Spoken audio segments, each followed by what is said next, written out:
In this period, the 1950s, economic and demographic growth in the West and California was explosive. How do you account for that phenomenon? Well, California grows rapidly in the 1950s, and by the early 60s, mid 60s, it becomes the most populous state, surpassing New York State.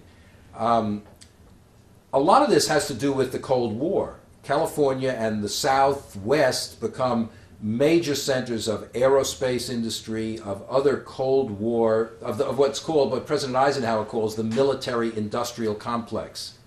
The combination of weapons production, scientific research, and other governmental-industrial efforts to build up the military side of the Cold War.